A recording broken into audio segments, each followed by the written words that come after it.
The farming business runs 1,500 acres, which is primarily livestock. There's a flock of sheep, some arable ground. There's a dairy herd, a lot of beef cattle, which necessitates being on your feet and moving around a lot. I've been struggling with issues in my knee for upwards of 10 years.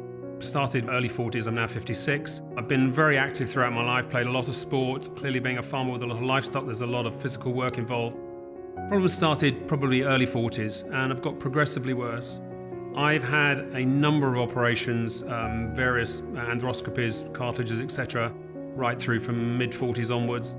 Probably reached the point where both knees were nearly equally as bad as each other. So I was certain in my own mind that something needs to be done. So on the first meeting with Professor Wilson, we talked through a number of options in terms of other things that could be done with the knee. And on the second meeting, when I went back and saw him, having seen my x-rays, he said, my honest opinion is that both need replacing. We could do both together. And that was something I hadn't contemplated initially. The prospect of having one done and then a little gap and going back for another one didn't really inspire me. So the prospect of potentially having them both done at the same time was great appeal to me. So we've done a number of bilateral simultaneous knee replacements, both total actually and partial. They've all gone very well. To do that, you need to have a wonderful setup. You need to have the right kind of nurses. You need to have the right support from the hospital.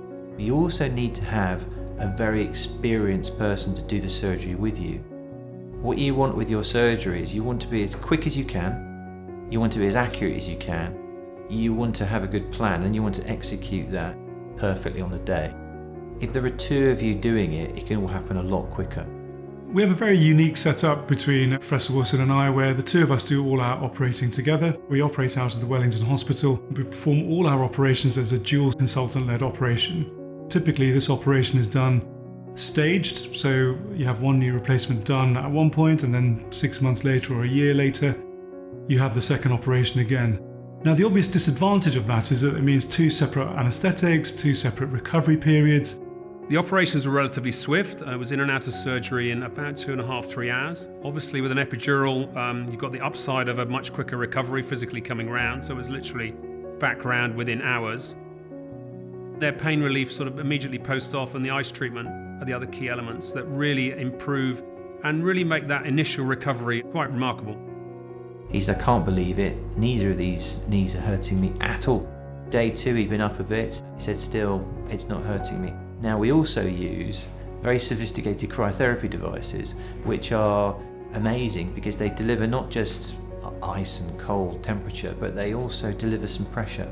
And that keeps the swelling down.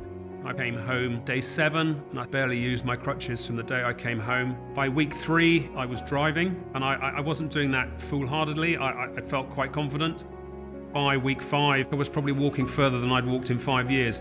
By end of month 3, which we've just passed now, I would class myself as fully fit and certainly fitter and more able than I've been for 5 years.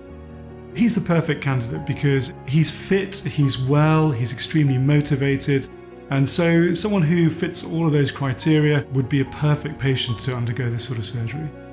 I enjoy sailing, particularly skiing, and I'm anxious to get back to that. So to have the freedom to be able to move and walk and be pain-free is great for me, and it's great for those that live around me as well. It's a new lease of life. If you have knees that are both bad and both need replacing, it is most definitely an option. Makes your day when you see someone like Ryan coming in saying, I can't believe this, I've been running around. He's obviously a very good example, but I think it's something that we can achieve on a fairly regular basis.